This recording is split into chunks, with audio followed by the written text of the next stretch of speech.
మా పరలోకపు తండ్రి, నేటి దిన సాయంకాలమున మరొకసారి ఈ పాదశాలకు చేరి ఉంటున్నాము. నీ యొక్క వాక్యమును తెరచుంటుండగా మేము బలహీనులమని నీ సన్నిధిలో ఒప్పుకుంటున్నాము. నీ యొక్క కృప, నీ యొక్క నడిపింపు, నీ యొక్క ఆత్మ లేనిదే మేము గ్రహింపజాలము. ప్రభువా, మేము వినిచిన వాక్యము గ్రహించగలిగినట్లు, గ్రహించిన దానిని మేము నమ్మగలిగినట్లు, నమ్ముచున్న వాక్యమును మా జీవితమందు సాధికము చేసుకోగలిగినట్లు నీ కృపా సహాయం మాకు దయచేయమని యేసుక్రీస్తు పేట వేడుకుంటున్నాము తండ్రి. ఆమేన్. ప్రియమైన దేవుని సంగమా, దేవుని యొక్క కృప, మరొక మాటలు చెప్పాలంటే దేవుని యొక్క అనుగ్రహం, దాని గురించి మనం ఇప్పుడు విన్నాం. జీవము గల దానికి ఉజ్జీవము. మన ఉజ్జీవ కుటుంబంలో మనకు జీవం ఉన్నది కాబట్టి మనకు ఉజ్జీవము కావాలి. అందుకే మనందరం ఇక్కడ సమావేశమై ఉంటున్నాం. చదువుకున్న వాక్య భాగములో యోహాను సువార్త 8వ అధ్యాయము 31 నుండి చదువుబడింది. కాబట్టి యేసు తనను నమ్మిన యూదులతో, మీరు నా వాక్యమందు నిలిచిన వారైతే నిజముగా నాకు సాక్షులయ్యుండి సత్యమును గ్రహించెదరు. మనకు గ్రహింపు శక్తి తక్కువ కాబట్టి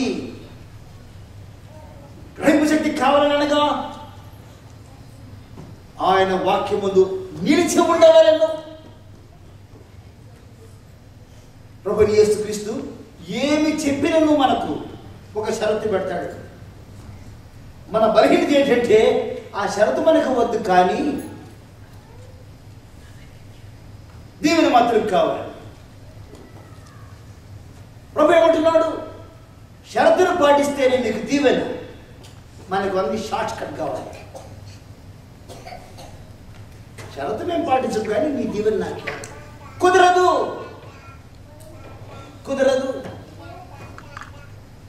ప్రభు వాక్యములో కొనసాగుచుటలోని ప్రాధాన్యత ఏమిటి?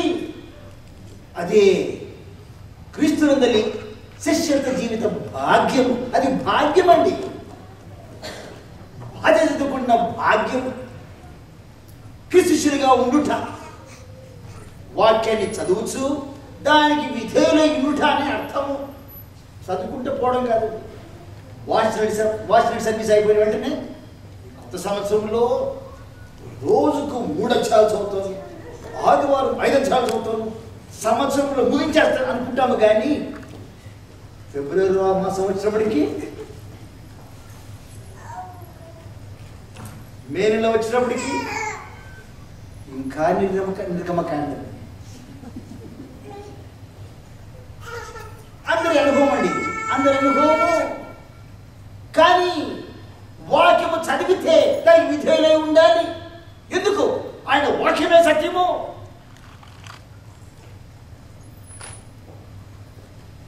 సత్యమును అడిగితే దాని వలన స్వేచ్ఛను అనుభవించవచ్చట. సత్యమును ఎరుగుదురు, ఆ సత్యములను స్వతంత్రులుగా చేయును. మనకు వాక్యం వద్దు, కానీ స్వతంత్రత కావాలి. కుదరదు. క్రీస్తునందు ప్రియమైన వారు, యేసుక్రీస్తు ఆయన వాక్యం ద్వారా ఇచ్చే ఆ స్వేచ్ఛ వలన పాపాన్ని జయించే శక్తి దొరుకుతుంది మనకు. ఇదే మన క్రైస్తవ జీవితంలో, మరి ముఖ్యంగా క్రైస్తవ శిష్యత్వ జీవితంలోని అసలైన స్వేచ్ఛ, స్వాతంత్ర్యము. యేసుక్రీస్తు బయలుపరిచిన సత్యం ఏమిటండి? సత్యము అన్నది ఆయన బోధలందే ఉన్నది. ఆ సత్యము స్వేచ్ఛనిచ్చుచున్నది. 2 శత్రువులు ఉన్నారండి మనకు. ఒకటి మరణం, రెండవది పాపము. తిప్పి చెప్పలేము, ముందు పాపము తర్వాత మరణమేమో. కానీ ఏదైనా 2 శత్రువులు. ఈ 2 శత్రువుల నుండి యేసు ఇశ్రాయేలు దేశంలో విడిపించినాడు, స్వేచ్ఛను అనుగ్రహించినాడు. ఒకసారి జ్ఞాపకం చేసుకుందామా? ఎర్ర సముద్రం దాటుట ఎవరి వశమన్నా అవుతుందా? దేవునికి అసాధ్యమైనది ఏది లేదండి. ఆయన నమ్మగలిగితే మన చేత సమస్తము సాధ్యపరుస్తాడు అన్నమాట. క్రీస్తుని వ్యక్తిత్వముగా జరగడము అనేది సత్యమును గ్రహించుట.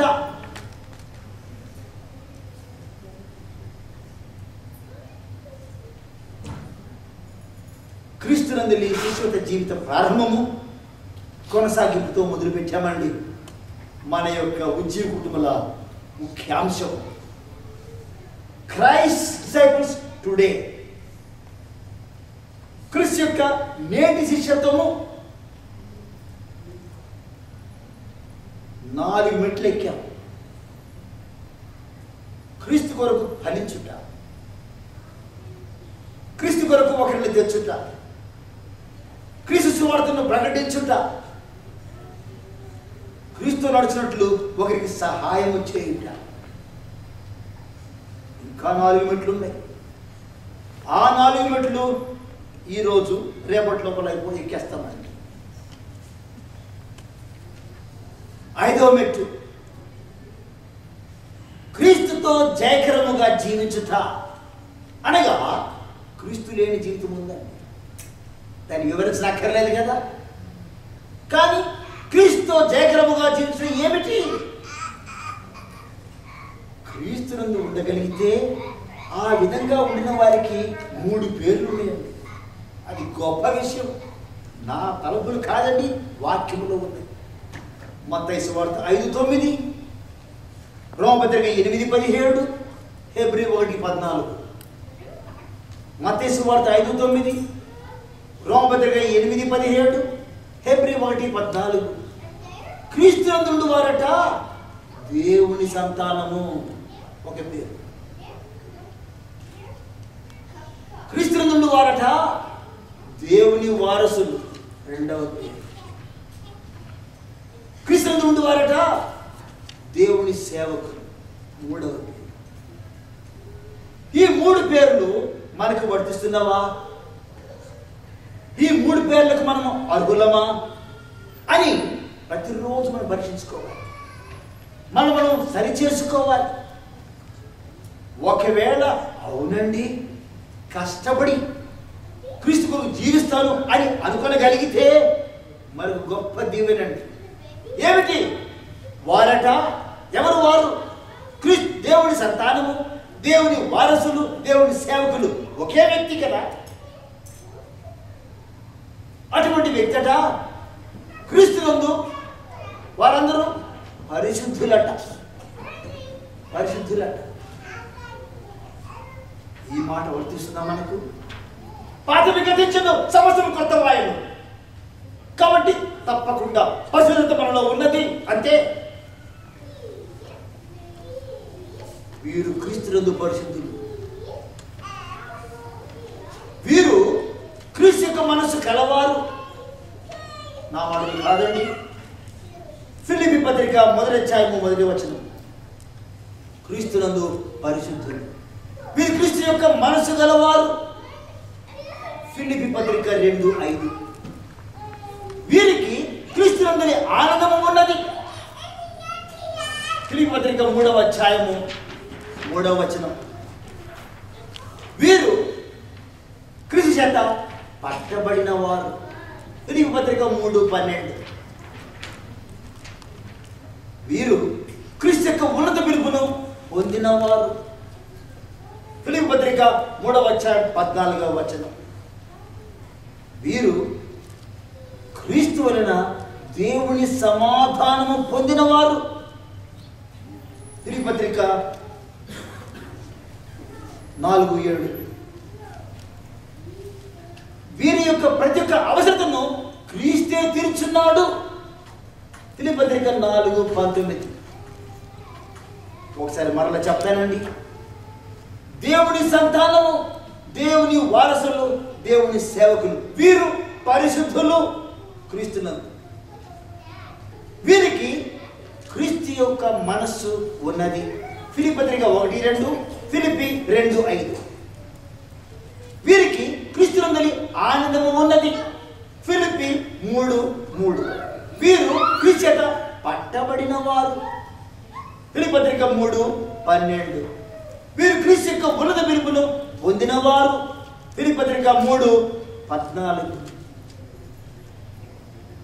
వీరు క్రీస్తు వలన దేవుని సమాధానం పొందిరి.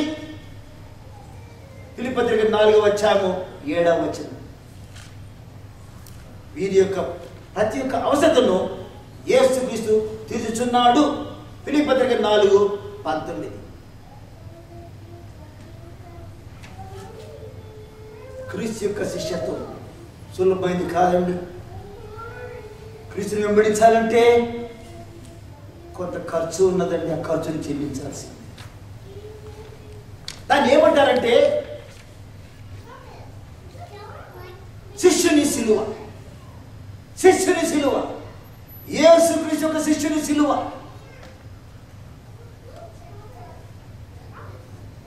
మూడో మెట్టులో మనకు కనపడే సిలువ 3 భాగాలు చూసాం. అది సువార్త సందేశం. పాపి, సువార్త, విశ్వాసం. పాపి, సువార్త, విశ్వాసం. ఇక విశ్వసించిన తర్వాత పాపి కానీ కాదు. పాపని గతించండి, సమస్తం కొత్త వాడి. కానీ శిష్యుని యొక్క సిలువ కొత్త విషయమా? శిష్యుని యొక్క సిలువలో 4 భాగాలు ఉన్నాయండి. అక్కడ చూడు.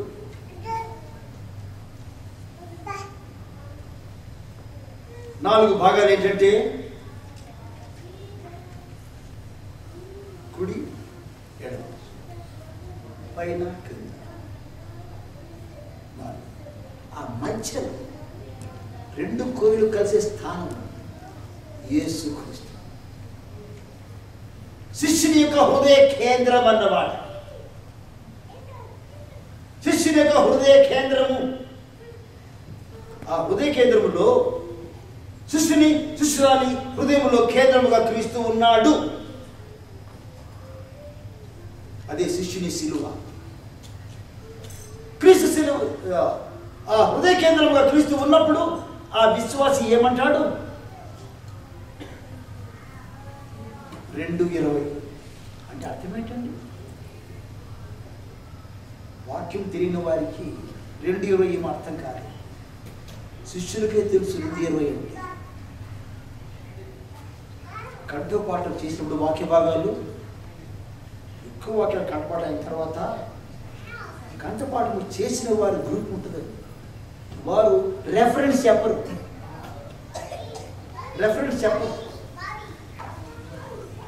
3:16 అంటే యోహాను 3:16 అర్థం. వాళ్ళు మాట్లాడుకున్నప్పుడు అంతే. వేరే వాళ్ళకి అర్థం కాదు. ఏంటిది 3:16 సంఖ్యలు ఏంటి?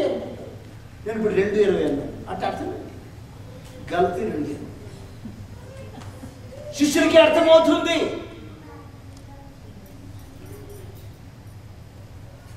విశ్వాసి హృదయంలో క్రీస్తు కేంద్రమైతే ఆ విశ్వాసి ఏమంటాడు? 2:20 అంటాడు. ఆ 2:20 ఏముంది? నేను క్రీస్తు కూడా సిలువేయబడి ఉన్నాను. ఇక నువ్వు జీవించేవాడు నేను కాదు, క్రీస్తే నాయన జీవించున్నాను.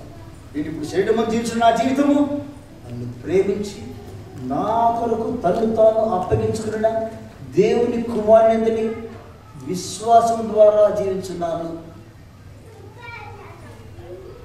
శిష్యుని యొక్క హృదయ కేంద్రంలో క్రీస్తు ఉన్నాడు. దాని తర్వాత ఆ శిష్యుడు నిలబడితే ఆ నిలువు కొయ్య మీద నిలబడ్డాడు. ఆ క్రింద అది పునాది ఆ జీవితానికి, విశ్వాస జీవితానికి. ఆ పునాది ఏంటంటే దేవుని వాక్యం. ఆ పునాది దేవుని వాక్యము నిలువుగా కింద ఉన్నదన్నమాట. హృదయ కేంద్రంలో యేసుక్రీస్తు ఉన్నాడు. ఆ కిందకి వెళ్ళే ఆ కొయ్య దేవుని వాక్యం. ఆ విశ్వాసికి ఈ దేవుని వాక్యము జీవాహారముగా ఉన్నది. 3:17 ఉందండి. నేను చెప్తాను అదేంటి. 2 తిమోతి 3:17 దైవావేశములను కలిగిన ప్రతి లేఖనము ఉపదేశించుటకును, ఖండించుటకును, తప్పుదిద్దుటకును, నీతి యందు శిక్షణ చేయటకును అని ప్రయోజనకరమై ఉన్నది. కాబట్టి విశ్వాసికి దేవుని వాక్యము అత్యవసరము. ఎందుకు? అది జీవాహారం.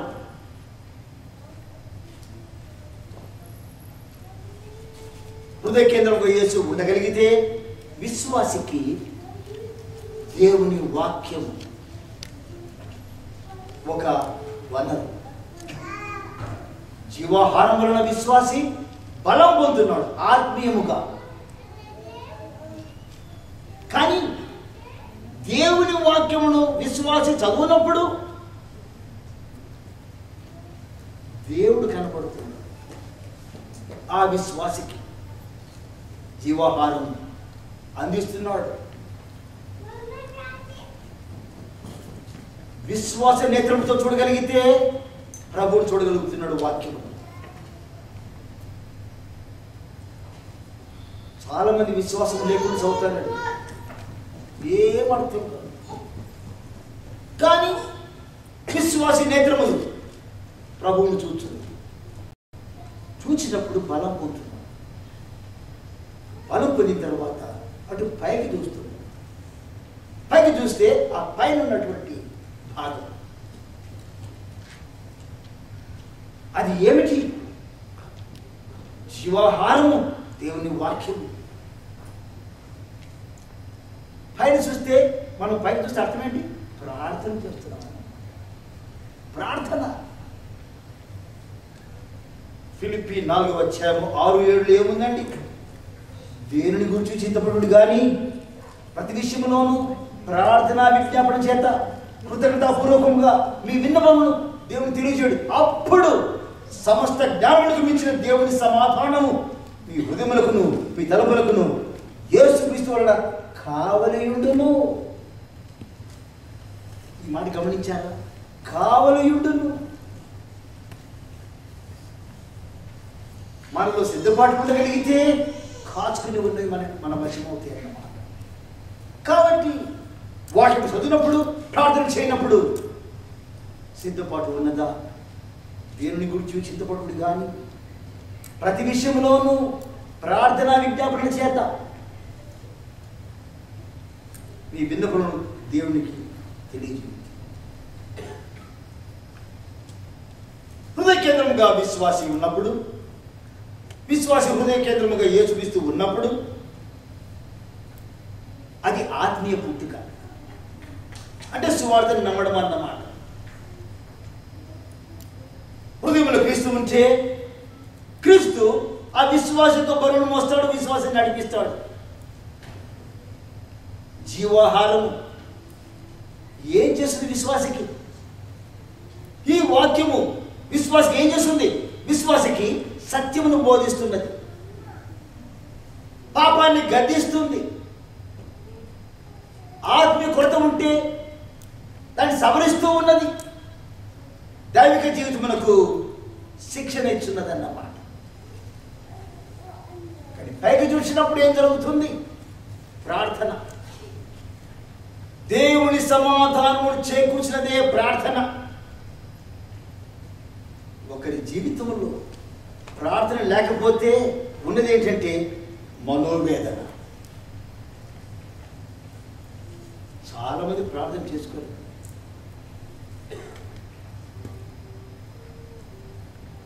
బంధువులు మా ఇంటికి వస్తారు, 2 రోజులు ఉండడానికి, 3 రోజులు ఉండడానికి.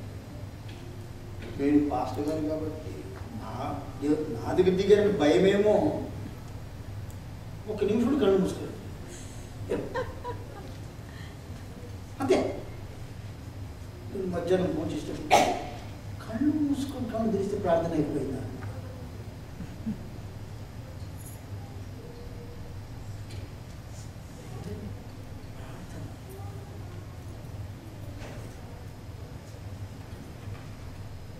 భోజనం చేయకపోతే ఎంతకాలం మనం జీవించ కనీసము 3 దినాలు ఉండొచ్చండి ఆహారం లేకుండా. కొన్ని సంవత్సరాల ముందు ఫిలిప్పీన్స్లో భూకంపం వచ్చింది. 14 రోజులు అయిన తర్వాత అవన్నీ తీస్తుంటే ఒక అమ్మాయి దొరికింది. ఆ అమ్మాయిలో ప్రాణం ఇంకా ఉందండి. 14 దినాలు అయింది, చనిపోలేదు. శ్వాసతో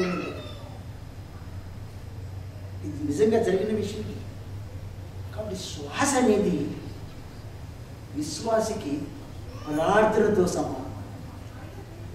ఆహారం లేకపోతే 3 రోజులు ఉండొచ్చు, శ్వాస లేకపోతే మీరే చెప్పండి,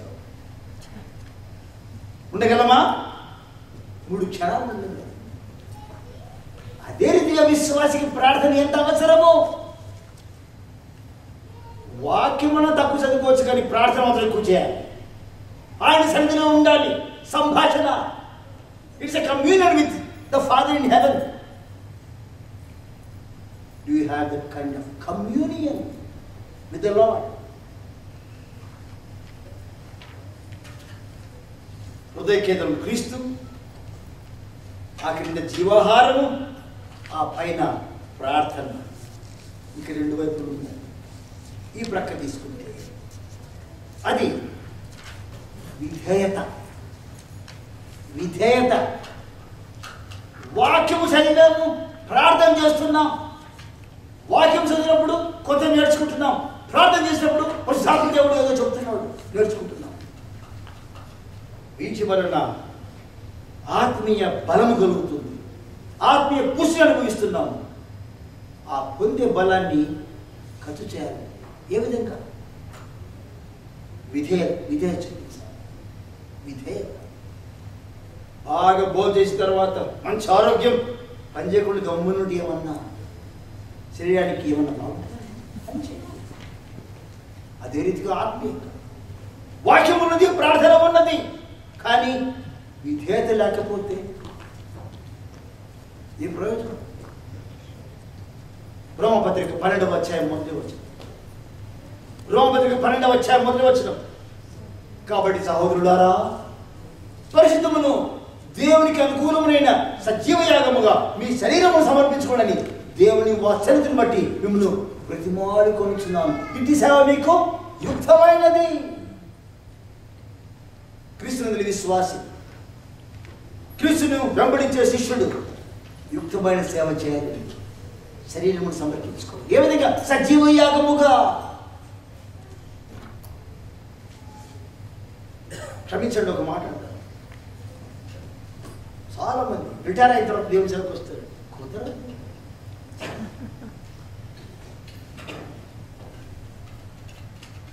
దేవుని సేవ చేయాలంటే give your young blood, not old blood.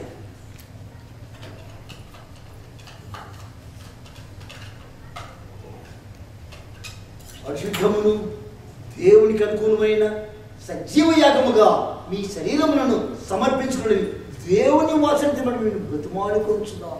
ఇట్టి సేవ యుక్తమైన పౌలు రాస్తాడు రోమా సంఘానికి. విధేయత. విశ్వాస యొక్క హృదయ కేంద్రం యేసుక్రీస్తు. వాక్యము, ప్రార్థన, విధేయత. ఈ ప్రకృతి 4వ భాగం సాక్ష్యమిచ్చుట.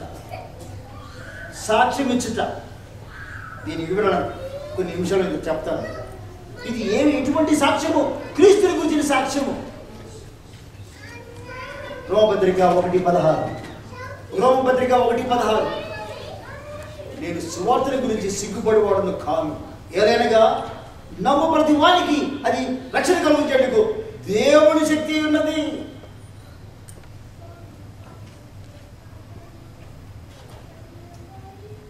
నేను చిన్నగా ఉన్నప్పుడు గుడి గుడికి పోవాలంటే బైబిల్ తీసుకొని సిగ్గు అన్నమాట. నాకు తగినట్లు గిడియన్స్ బైబిల్ చిన్న బైబిల్స్ ఇచ్చారు. ఇంతే, అది ఈ పాకెట్లో పెట్టుకొని ఊరి కాదు అంటే నా స్నేహితులందరూ అది తక్కువ గుడికి అనుకోరు, సిగ్గు అన్నమాట నాకు. మళ్ళీ వచ్చేవాడు. కొన్ని సంవత్సరాలు అయిన తర్వాత ఎవరో ప్రసంగం చేసి విన్నారు, do not carry Gideons Bibles. తప్పని కాదండి, గిడియన్స్ వాళ్ళు బైబిల్స్ ఎవరికంటే క్రైస్తవేతరులకే, క్రైస్తవులకు కాదు బైబిల్స్. అది ఫ్రీ అని అందరూ దాన్ని తీసుకుంటారు. దేవుని వాక్యం కొనుక్కోవాల్సిందే. బైబిల్ సొసైటీ ఎందుకున్నది? బైబిల్ కొనుక్కోవాలండి. గిడియన్స్ బైబిల్ ఫ్రీ కాదు, ఫ్రీ బైబిల్స్ కాదు. అది క్రైస్తవేతరుడు. తెల్లని అట్టు ఉంటే అది నర్సులకి, పచ్చని అట్టు ఉంటే అది స్టూడెంట్స్కి, యూరుపట్టు ఉంటే అది సైనికులకు. ఆ విధంగా ఉన్నది, క్రైస్తవులకు కాదండి. దయచేసి క్రైస్తవుల దగ్గర గిడియన్ బైబిల్స్ ఉండకూడదు. ఎందుకు?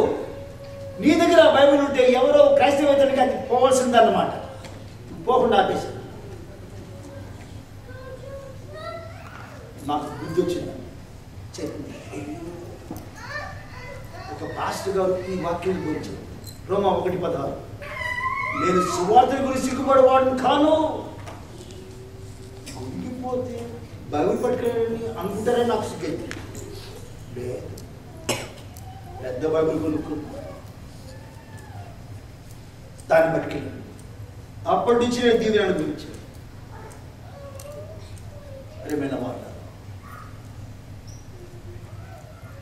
సాక్ష్యం, క్రీస్తు గురించి సాక్ష్యము. సువార్తల గురించి నేను సిగ్గుపడవాడిని కాను. ఏనైనగా నమ్ము ప్రతి వానికి అది రక్షణకి కలుగు చేటుకు దేవుని శక్తి. ఈ దినమున వాక్యమును మనం మోయగలిగితే ఒక రోజున వాక్యం మనల్ని మోస్తుంది. 6వ మెట్టు, దేవుని వాక్యమును హత్తుకొనుట.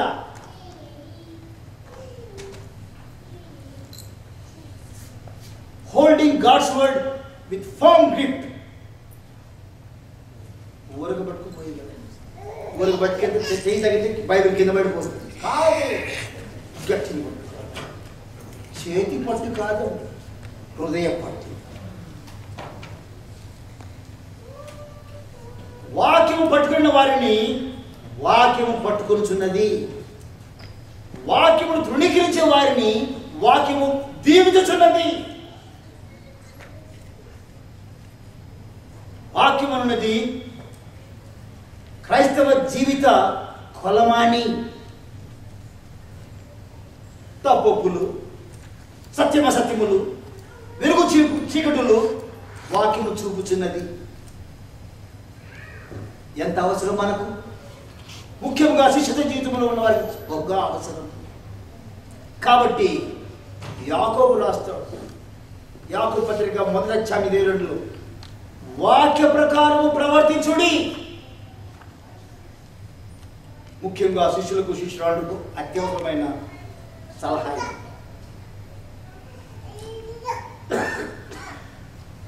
వాక్యమును హత్తుకున్న వారు వాక్య ప్రకారము ప్రవర్తిస్తారు. ఏ విధంగా వాక్యం పట్టుకోవాలండి? సులభంగా జ్ఞాపకం చేసుకోవాలంటే చేతికి 5 వేళ్ళు జ్ఞాపకం చేసుకోవాలి. ఈ చేతికి ఉన్న 5 వేళ్ళు ఒకే కొడుతూ లేవండి, ఒకే కొడుతులు లేవు. ముందుగా చిటికిన వేళ్ళు తీసుకున్నాం, ఒక చిన్నది. అది లేకపోయినా చేయి పనిచేస్తుంది. కొంతమందికి యాక్సిడెంట్ చిటికి వేళ్ళు ఇరిగిపోతుంది, వాళ్ళు బాగానే చేస్తారు. అది దేవుని వాక్యము వినుట దాన్ని సూచిస్తుంది. దేవుని వాక్యమును వినుట. వాక్యములు ఏమున్నది? రోమపత్రిక 10:17లో వినుట వలన విశ్వాసము కలుగుతున్నది. చాలా మంది కూర్చుంటారండి, మా ప్రసంగులు మాకు బాగా తెలుసు, ఎవరు ఉంటున్నారు ఎవరు ఉండలేదు తెలుసుకుంటారు. సాధారణ చేసే పని ఏంటంటే, నీ వచ్చి ఆరాధనలో కూర్చున్న వెంటనే, అయ్యా అమ్మా వచ్చావా, గుడికి వచ్చావా, కానీ ఆ సమస్య ఏమైంది, ఆ సమస్య ఏమైంది, నిన్నటి విషయం ఏమైంది, రేపటి విషయం ఏం కాబోతుంది ఆలోచించావా అనడంతో మీ శరీరం ఉందే కానీ మీరు అక్కడ లేరు.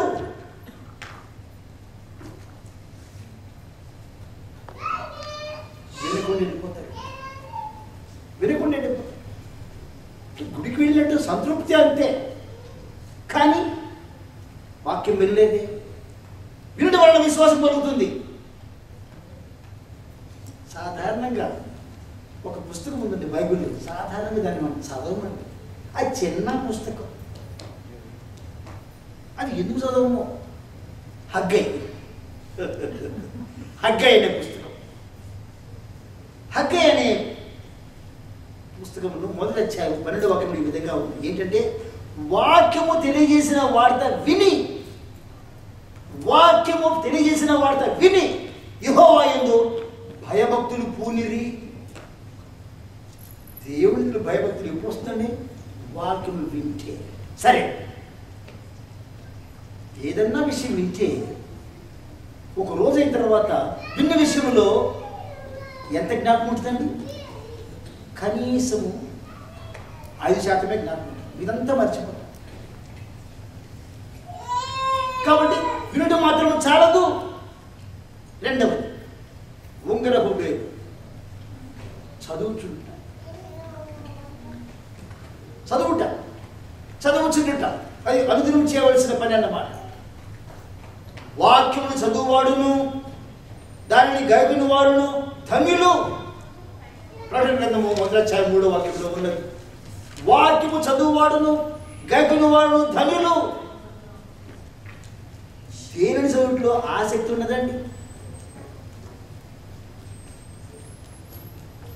దేని చదువుట్లో బద్ధకం ఉందండి?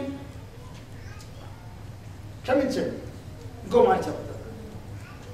అన్ని పుస్తకాలు ఆసక్తి చదువుతాం, కానీ బైబిల్ మాత్రం సమయం ఉంటే, వీలు ఉంటే, కండిషన్స్ మనం పెడతామన్నమాట. ఒకవేళ దేవుడు మన కండిషన్స్ పెడితే ఏమవుతాం మనం? ప్రియమైన వారు, దేవుని వాక్యంలో ఒక మాట ఉంది, తన శిష్యులు లేఖనములు చదువువారని యేసు చెప్పి ఉన్నాడు. నా శిష్యులు లేఖనములు చదువుతారండి. ఆ విధంగా మనం ఉన్నామా? ఉండాల్సిందే. ఎందుకు చదవాలి? కానీ ఒకటండి, మనం ఎందుకు దేవుని వాక్యం చదవాలి? యేసు క్రీస్తును పోలిన జీవితము కలిగి ఉండాలండి. అది మన కారణం.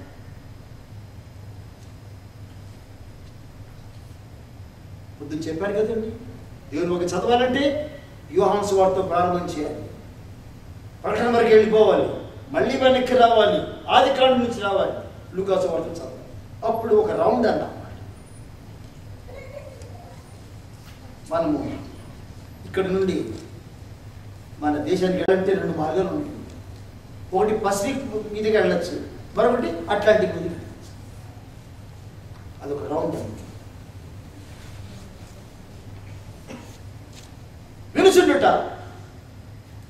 వినుచుండుట చిక్కిన వేళ్ళు, ఉంగరపు వేళ్ళు చదువుచుండుట మధ్యవరి, పఠించుచుండుట. చదవడం వేరు, పఠించడం వేరు. చదవడము వార్తాపత్రిక చదివినట్టు, ఒక నవల చదివినట్టు, ఏమైతే మనకి నాడు పరాస్తుంది. కానీ పఠన, చదవడము గ్రహించకపోయినా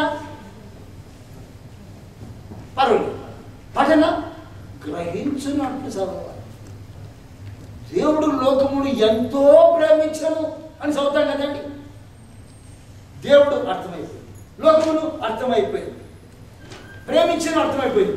ఎంతో దాని యొక్క కొలత ఎంత? ఇంతనా ఇంతనా ఇంతనా ఎంత? అది కనుక్కోవాలి, అది పఠించాలి.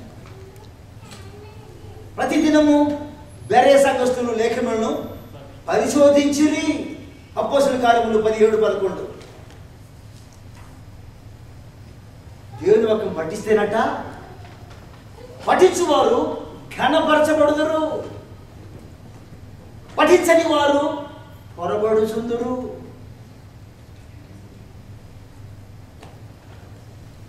లేఖ ముందు ప్రావీణ్యత ఎప్పుడు వస్తుందండి? పఠించడం వలనని. సరే, వింటే 5% జ్ఞాపకం ఉంటుంది ఒక రోజు అయిన తర్వాత, చదివితే 15% జ్ఞాపకం ఉంటుంది ఒక రోజు అయిన తర్వాత, పఠిస్తే 30% జ్ఞాపకం ఉంటుంది ఒక రోజు అయిన తర్వాత. చూపుడు వేడు కంఠోపాఠము చేయుట. ఎందుకు కంఠపాఠం చేయాలండి? కీర్తనలు 119, 9, 11 ఏముందండి?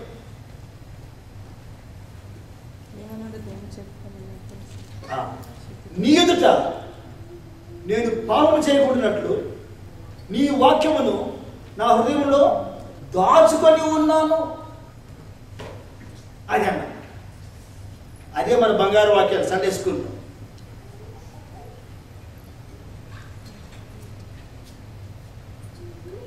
యేసు తానే కంఠపాఠం చేసేది. జ్ఞాపకముందా? మత్తయి సువార్త 4వ అధ్యాయంలో సాతానుడు శోధించినప్పుడు దేవుని వాక్యాన్ని వాడాడు, కంఠపాఠం చేశాడు. మరి ఆయన చేస్తే మనం అనుశిష్యం చేయాలి కదా. పేతురు కొన్ని అధ్యాయాలే ధర్మశాస్త్రంలో కంఠపాఠం చేశాడు. పేతురు నేటి శిష్యులు ఇంకా బాగా చేయాలి. సండే స్కూల్ పిల్లలు ఎంత బాగా వాక్య భాగాలు కంఠపాఠం చేసి చెప్పారంటే ఎంతో దీవెనకరం. వాళ్ళు పెద్ద అయితే మర్చిపోలేదు. ఆత్మీయత, విశ్వాసం ఎదుగుదల, దైవ జ్ఞానము కంఠపాఠం చేసిన వల్లనే వస్తుందండి. ఈ కంఠపాఠం చేసిన వల్ల ఏమవుతుంది? తీర్మానములు చేయవలసినప్పుడు నడిపింపు దొరుకుతుంది. ఇప్పుడు జాగ్రత్త దేవుడు నడిపిస్తాడనమాట. సరే, ఈ మార్గం చేయమని.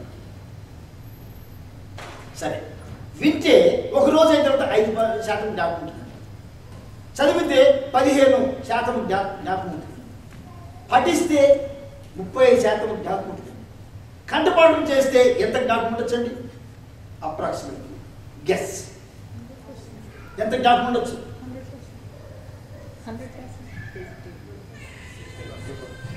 100%. అదే క్లాస్ అయితే నేను I would have made everybody to quote John 3:16 either in Telugu or English. No time. I assume that you know it. God bless you.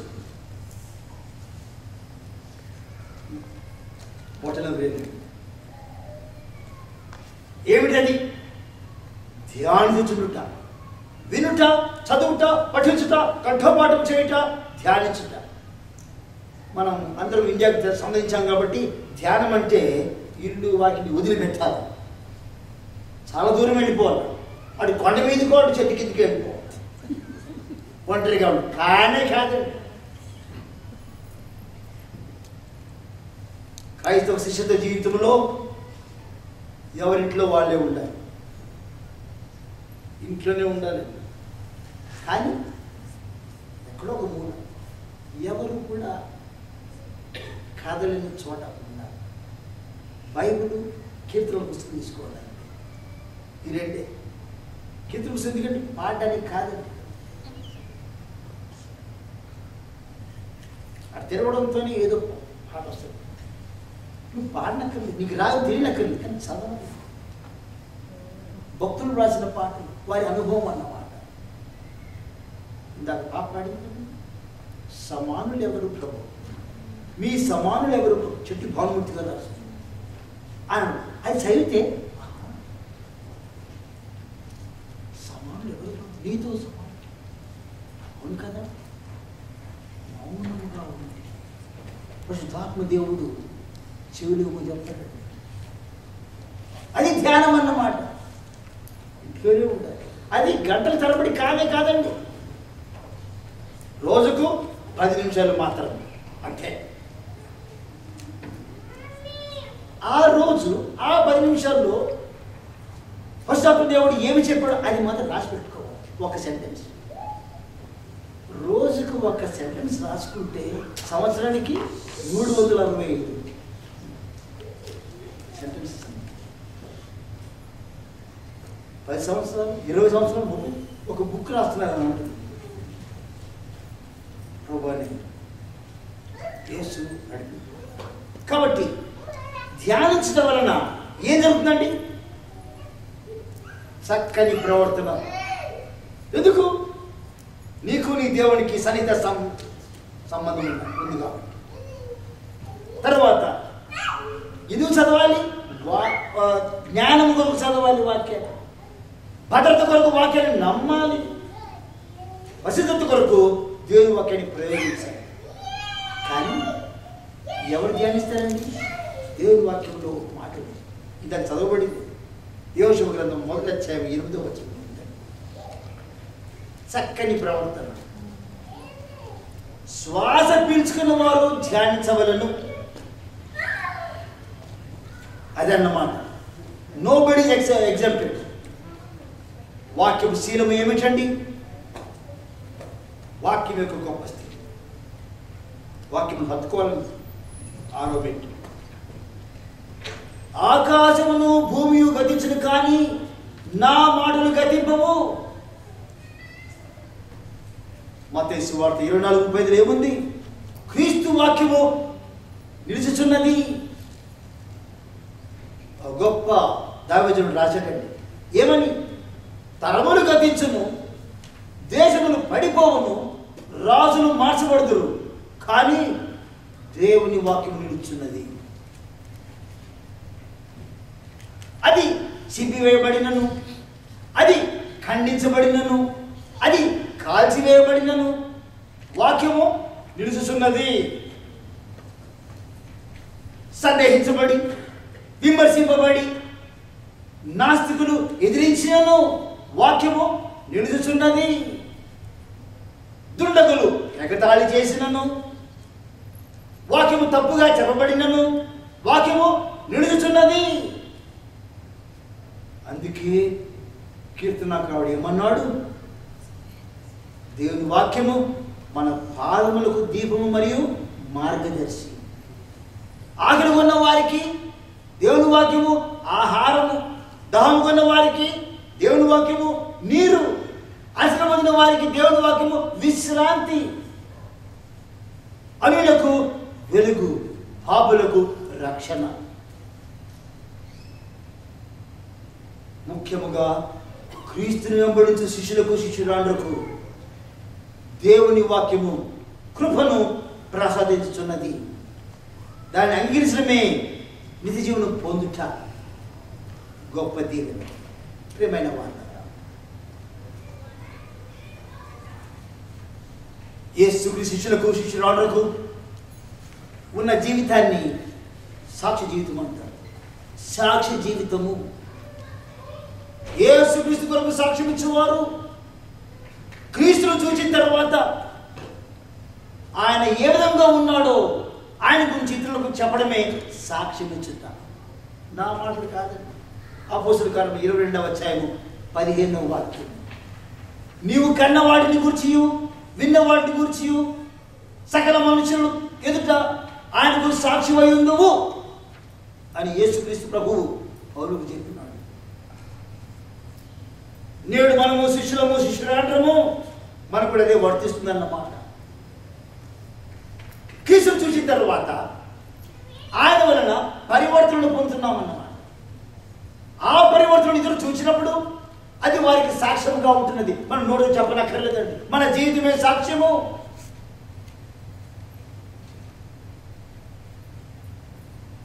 సాక్ష్యము ఈనాడు అవసరమని అందుకే క్రైస్ట్ డిసైపుల్స్ టుడే అని చెప్పారు. ఎందుకు? ఇది దుష్టయుగము.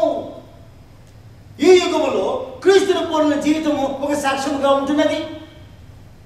అదే ఫిలిప్పీ 2:15 మనం చదువుకున్నాం. సత్క్రియల వలన సాక్షి జీవితం ప్రకాశించున్నది. సాక్షి జీవితం ప్రకాశిస్తున్నది. కానీ ఈ సాక్షి జీవితము వాక్యానుసారముగా ఉండవలసినదే. ఈ సాక్షి జీవితాన్ని దేవుడే నియమించినాడు, మనమే నియమించుకోలేదండి. మనమంటే ఎవరమండి? శిష్యురాండ్రు. ఆయన చేత పిలువబడిన వారు, ఆయన చేత ఏర్పాటు చేయబడిన వారు, ఆయన చేత నియమించబడిన వారు. ఎందుకు? సాక్ష్యం ఇచ్చుట. సాక్షి జీవితమందు శ్రమ, బాధ, హింసను ఎదుర్కొని చూడగా సహనమును ఎవరిస్తున్నారు? దేవుడే మనకిస్తున్నాడు సహనాన్ని. ఓర్చుకునుట. క్రీస్తు గురించి చెప్పడం ప్రతి ఒక్కరికి విధండి, మరి ముఖ్యంగా శిష్యురాలు. చెప్పలేక ఉండలేము. పేతురు సాక్ష్యం. ఆయన గురించి మేము చెప్పలేక ఉండలేము. మరొకసారి జ్ఞాపకం చేసుకుందామండి. ఆంధ్రాన్ని జ్ఞాపకం చేసుకుందాం. యోహాను సువార్త 1వ అధ్యాయం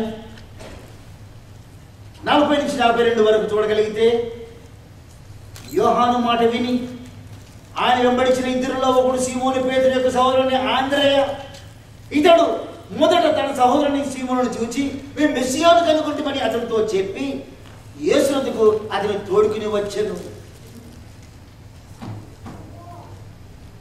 ఆంధ్ర యొక్క సాక్ష్యం. పేతురు యొక్క సాక్ష్యం ఏమిటండి? పేతురు యొక్క సాక్ష్యం అపోస్తలుల కార్యములు 4వ అధ్యాయము 20వ వాక్యం. పేతురు యొక్క సాక్ష్యం 4:20. అపోస్తలుల కార్యం 4:20. మేము కన్న వాటిని విన్న వాటిని చెప్పక ఉండలేము అని వారికి ఉత్తరం ఇచ్చిరి. గమనించారండి? పౌలు సాక్ష్యం ఏంటండి? అపోస్తలుల కార్యములు 22:15 దగ్గర చదివాం. పౌలు, నీవు కన్న వాటి గురించి విన్న వాటి గురించి సకల మనుషులంతా ఆయనకు సాక్షి అయ్యిందువు. అదే మాట నీకు నాకు చెప్పబడింది. క్రీస్తు కొరకు ఇచ్చే సాక్ష్యం ఏమిటి? క్రీస్తు గురించి తెలియని వారు మనలో ప్రదర్శించినప్పుడు క్రీస్తును చూచి ఆకర్షింపబడతారన్నమాట. మనలో ఎటువంటి కార్యము కనబడుతున్నది?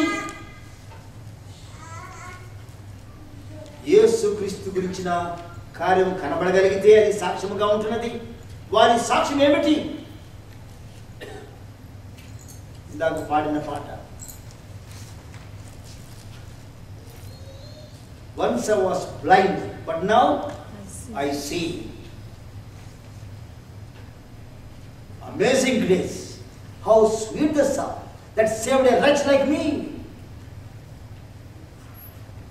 I was once blind but now I see. అది సాక్ష్యం. ఇది వరకు నేను అంధుడనై ఉంటేనే ఇప్పుడు నేను చూస్తున్నాను. ప్రేమైన ఒక గుడ్డి వాడిచ్చిన సాక్ష్యం. ఆయన పాపియో కూడా నేను ఎరగను, నాకు ఒకటే తెలుసు, నేను అంధుడనై ఉంటేనే ఇప్పుడు నేను చూస్తున్నాను. యోహాను 9:25 ఉన్నాము. ప్రతి ఒక్కరు కూడా ఆయనకు సాక్షి అయి ఉండాల్సిందే. సాక్ష్య విధానం ఏమిటి? యేసు క్రీస్తును హృదయ కేంద్రంగా చేసుకునుట, క్రీస్తులకు సంపూర్ణముగా విధేయులవుట, క్రీస్తుతో సన్నిహిత సంబంధమును కలిగి ఉండుట. మర్చిపోకండి, శిష్యురాలి యొక్క శిలువ 4 భాగములు మరియు హృదయ కేంద్రము. క్రీస్తుకు సాక్ష్యం ఇచ్చడనగా ఏమిటి? క్రైస్తవ అనుభవమును బయలుపరచడము. యేసుక్రీస్తు సేవించినట్లు అది మనకు ఇతరులకు రుజువునిస్తుంది అన్నమాట. అటువంటిది యేసుక్రీస్తు ప్రభువును హెచ్చిస్తున్నది. ఇదే క్రైస్తవ జీవిత ప్రదర్శన. క్రీస్తు కొరకు సాక్ష్యం ఇవ్వడంలో యేసు శిష్యురాలు ప్రపంచంలో దీపములుగా కనబడతారు. ఇతరులకు మాదిరికరమైన జీవితమును కలిగి ఉంటారన్నమాట. ఇదే జయకరమైన జీవిత రహస్యం. ఇది క్రీస్తుదే ఉన్నది. కాబట్టి యేసుక్రీస్తు గురించి చెప్పడము ప్రతి ఒక్కరికి విధిగా ఉంటున్నది. ఆంధ్ర సాక్ష్యం చూపించాం, పౌలు సాక్ష్యం చూచాం.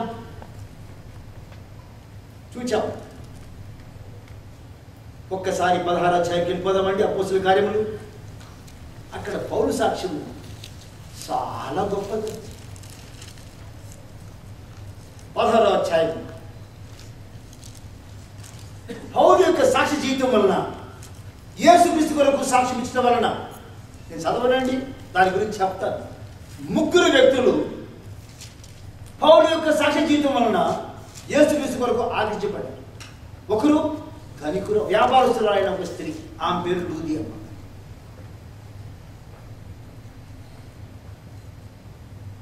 పౌలు ప్రసంగం చేస్తుంటే విని,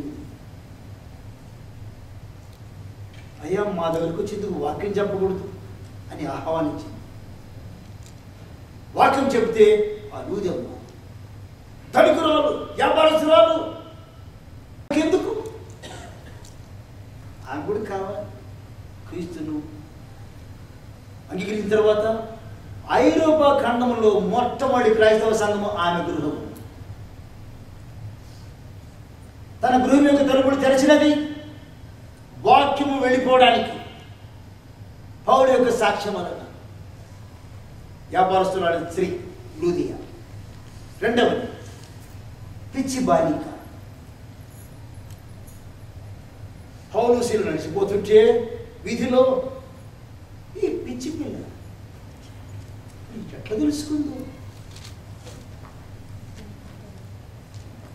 మీకు రక్షణ మార్గం ప్రచురించే వీరు మన మధ్యకు వచ్చారని గట్టి కేకవేసి చెప్పిందంట. పిచ్చి పిల్లైనా కాదండి, పిచ్చివారు అనుకున్నారు. ఆ పిచ్చి పిల్లకు ఎందుకు వీరు రక్షణ మార్గం చెప్తున్నారని తెలిసింది. పరిశుద్ధాత్మ యొక్క నడిపింపు, పౌలు యొక్క సాక్ష్యము పట్టుకుందన్న. వెంటనే పౌలు ఆ పాప దగ్గరకు వచ్చి దురాత్మను గద్దించగా దురాత్మ వెళ్ళిపోయింది. ఆ పాపలో ఉన్న పిచ్చి ఎగిరిపోయింది. పౌలు శిలువను వెంబడించింది. అయ్యో మా వ్యాపారం పోయిందని ఆ పిచ్చి పిల్ల యజమానులు ఇద్దరు పట్టుకున్నారు, కొట్టారు. సాక్ష్యం వాళ్ళు దెబ్బలు తిన్నారండి. కానీ ఏం పర్వాలేదు, వారు ఏం దుఃఖపడలేదు, బాధపడలేదు, ఏడవలేదు, అరవలేదు. నీ చిత్తమే సిద్ధించుగాక అనుకున్నారు. తీసుకెళ్ళారు, కోర్టులోకి తీసుకెళ్ళారు. కోర్టు విధించింది ఏమి? జైలు శిక్ష. ఏం పర్వాలేదు, జైల్లో ఉన్నారండి. వ్యాపారస్తురాలు మార్చబడింది, పిచ్చి పిల్ల మార్చబడింది. ఇప్పుడు 3వ వ్యక్తి చెరసాల అధిపతి. జైల్లో ఉంటే మధ్యరాత్రి భూకంపం వచ్చిన తలుపులను తెలుసుకుని, అయ్యో ఆ రోజులునట ఏ కాలం చేతనైనా భూకంపం వస్తే ఖైదీలు పారిపోతే ఖైదీలు అనుభవించే శిక్ష చెరసాల అధిపతి అనుభవించాలంట. ఎందుకు నాకు ఈ తిప్పాలనుకొని ఆత్మహత్య చేసుకోబోయింది. అప్పుడు పౌలు, అయ్యా నీకు నీవు హాని చేసుకునేవద్దు, మేమందరం ఇక్కడ ఉన్నాం అంటే ఎవరండి? పౌలుశీలకి కాదు. పౌలుశీలు ప్రతిరోజు వారి యొక్క సాక్షి జీవితం వలన ఆ ఖైదీలు కూడా పరివర్తన పొందినారు. వారు కూడా పోలేదండి, ఉండిపోయి మేమందరం ఇక్కడ ఉన్నాము అంటే చెరసాల అధిపతిలో పరివర్తన వచ్చాడు. దగ్గరకు వచ్చి ఒక ప్రశ్న. ఏ ప్రశ్న అండి? అయ్యలారా, రక్షణ పొందుకు నేనేమి చేయవలను? మీరు ఎందుకు పోవాలి అడగలేదండి. పౌలుశీల ప్రభావం ఏమిటి? మధ్యరాత్రి యందు కీర్తనలు పాడు చూడిది. ఎవరన్నా పాడతారండి జైల్లో, అది మధ్యరాత్రి. విశ్వాసులకే తగును. క్రీస్తుకు శిష్యుడికే తగును. ఎక్కడ ఉన్నప్పటికీ దైవస్తుతి. ప్రేమైన వాడ సాక్ష్య జీవితం ఎంత గొప్ప విషయం. సాక్ష్య జీవితానికి తగిన గుర్తులు ఉన్నాయండి. ఏంటంటే మొట్టమొదటిది ఆత్మసాక్ష్యం. ఈలో ఉన్న ఆత్మసాక్ష్యం ఏమిటి? మనము దేవుని పిల్లలమని ఆత్మ తానే సాక్ష్యం ఇచ్చుచున్నాడు. అదన్నమాట. శిష్యులు శిష్యురాడులో ప్రభు యొక్క ఆత్మ ఉంటున్నది. ఆత్మ మన గురించి సాక్ష్యం ఇస్తానన్నమాట. అది ఆత్మసాక్ష్యం. ఆంతర్య జీవిత సాక్ష్యం వలననే క్రైస్తవులు అనే రుజువు దొరుకుతుందన్నమాట అందరికీ. రెండవది వాక్య సాక్ష్యం. ఆత్మసాక్ష్యము రోమా 8:16. వాక్య సాక్ష్యము 1 పేతురు 1:23. ఏమిటి? శాశ్వతముకు జీవము గల దేవుని వాక్యములుగా మనం ఉంటున్నాము. అనగా మనసులో ఉండవలసినది దేవుని వాక్యము. వాక్యానుసారముగా మన జీవితం ఉందా లేదా అని మనకు మనమే స్వపరీక్ష చేసుకోవాలి. అనుదినము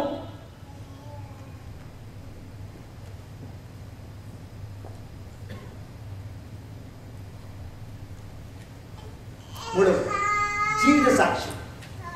ఆత్మసాక్ష్యము, వాక్య సాక్ష్యము, జీవిత సాక్ష్యం. 2 కొరింథీ 5:17. ఎవడైనను క్రీస్తును నిలవాడు నూతన సృష్టి, పాతవి గతించిన సమస్తము కొత్తవాడు. మన జీవితంలో కృతము లేకపోతే ఇంకా మనం మార్చబడలేదని అర్థం. దేవునికి చెంది ఉన్నట్లు జీవితమే సాక్ష్యం చెప్పాలి. అది వరకు పాత సృష్టి, ఇప్పుడు నూతన సృష్టి. 4 సేవ సాక్ష్యం. సేవ. యాకోబు 1:22. వాక్య ప్రకారం ప్రవర్తించువారనై ఉండుడి. వాక్యం ఏం చెప్తుంది? అదే ప్రథమము. దాని ప్రకారం మేము ప్రవర్తించాల్సిందే. వినుచు పాటించు పరిశుద్ధ పరిచర్యలో పాల్గొనుచు ఉండుట. దాని అర్థం ఏంటంటే ఒక్క మాట చెప్పాలండి, అక్కడలో ఉన్న వారిని పరామర్శించుట. మనకు మనమే ఉండకూడదండి, స్వార్థపరము కామో. 5 ప్రేమ సాక్ష్యం. యోహాను సువార్త 13:35. ఒకరి ఎడల ఒకడు ప్రేమ గల వారై ఉండిన ఎడల మీరు నా శిష్యులై ఉందురు. ఇది హృదయము చేసే కార్యమండి. సంఘమునందు ప్రేమ కనబడాలి.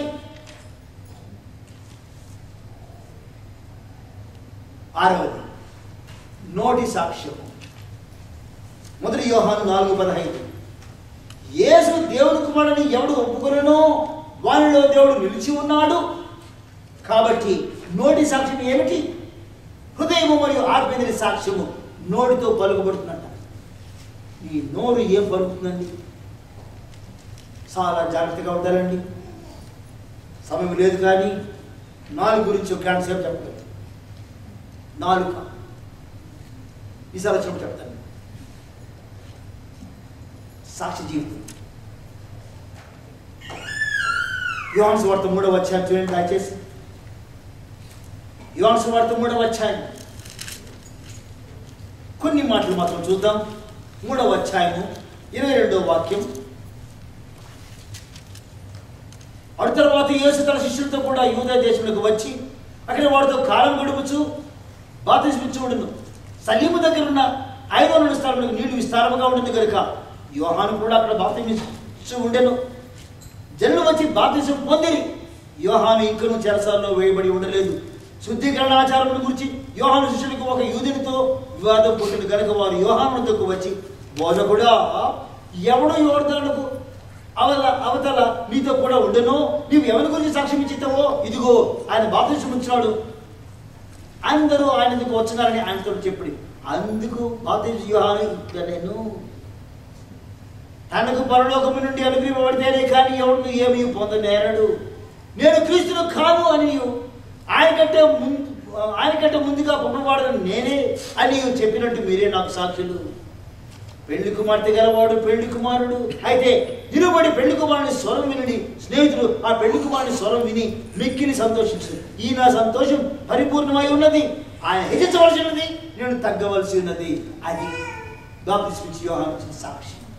ఆయన హెచ్చింపబడను, నేను తగ్గించబడను. బాప్తిస్మిచ్చి యోహాను సాక్షి.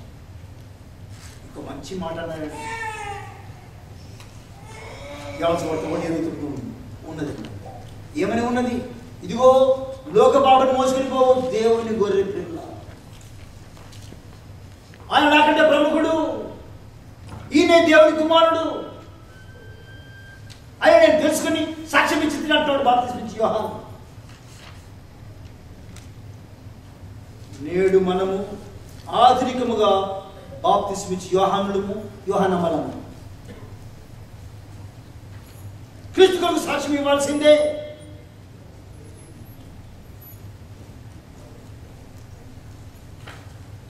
అతని ఇచ్చిన సాక్ష్యం కంటే మించిన సాక్ష్యం అంట యేసు చేసిన క్రియలంట. యేసు చేసిన క్రియలు బాప్తిస్మిచ్చి యోహాను ఇచ్చిన సాక్ష్యం కంటే గొప్ప సాక్ష్యం ఇచ్చినట్టు ఆయన చేసిన క్రియలు. యోహాను సువార్త 5:36 ఉంటుందని. క్రీస్తు తనకు తాను ఇచ్చిన సాక్ష్యం ఏమిటి? 7 ఉన్నాయి. 1 జీవాహారమును నేనే. యోహాను 6:30. నేను లోకములకు వెలుగును.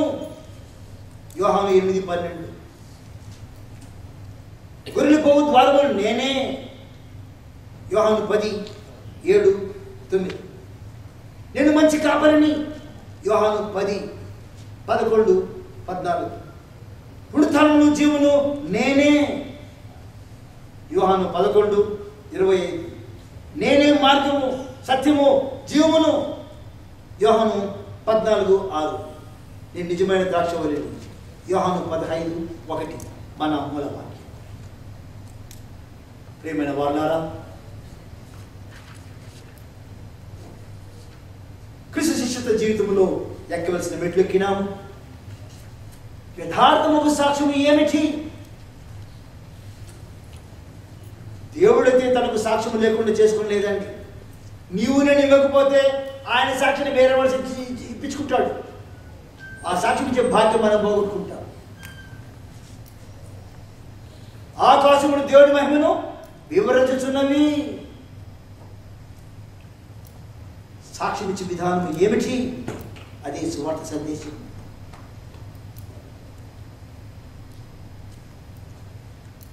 పేతురు రాస్తాడండి.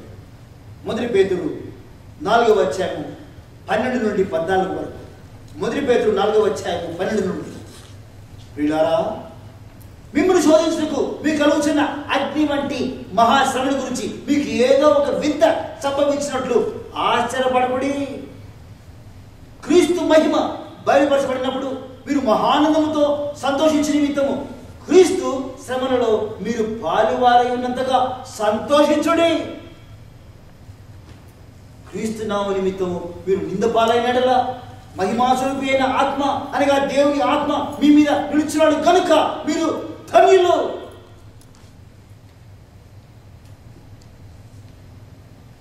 తన సాక్షులను దేవుడు తానే భద్రపరుచుకుంటున్నాడు. వ్యక్తిగత అనుభవం ఏమిటి? తెలిసిన దాన్ని చెప్పాలి.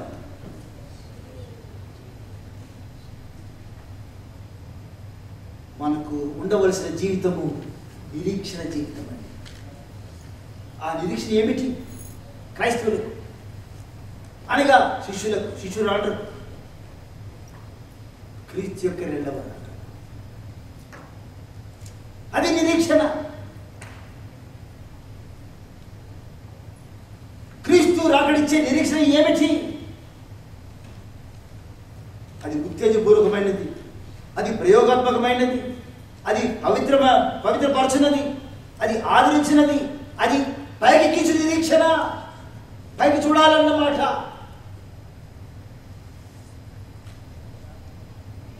క్రైస్తవ శీలకు పునాది ఏంటండి? విశ్వాస పని. ఏంటండి విశ్వాస పని? యేసుతో ఉండే సంబంధంలో ప్రవేశించడం, అది విశ్వాసం పని. ప్రేమతో కూడిన ప్రయాసం ఏమిటండి? క్రైస్తవ జీవిత కార్యక్రమం. ఏ చేపను పట్టాలి అది అన్నవాడి కార్యక్రమం. నిరీక్షణ కలిగిన ఓర్పు ఏంటండి? కనిపెట్టుకుని ఉండటంలో పొందే శక్తి అన్నమాట. దశలోనిక సంఘంలోని క్రైస్తవులట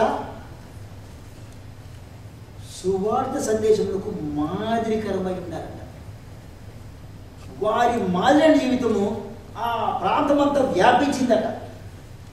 వారట ఎప్పుడైతే పౌలు ద్వారా సాక్ష్యములు విన్నారో వారి యొక్క విగ్రహాలను విడిచిపెట్టి సత్యముడైన దేవుడికి తిరిగినారట. అది సాక్ష్యం ఇచ్చింది. ప్రేమైన మాట,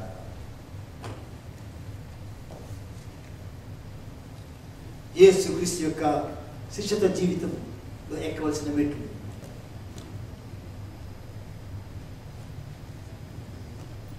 నా యందు మీరును, మీ యందు నా మాటలు నిలిచి ఉన్నాడు. మీకు ఏ ఇష్టమో అది అడగండి, అప్పుడు అవన్నీ మీకు అనుగ్రహింపబడింది. మీరు బహుగా ఫలించడం వలన నా తండ్రిని మహిమపరచబడు. ఇందువలన మీరు నా శిష్యులై ఉందురు అని ప్రభువుని యేసు చెప్పినారు. ఆ విధముగా మనమందరము ఉండడానికి ప్రయత్నం చేయనట్లు పరిశుద్ధాత్మ దేవుడు మనం నడిపించిన కాక ప్రార్థన చేసుకుంటాం.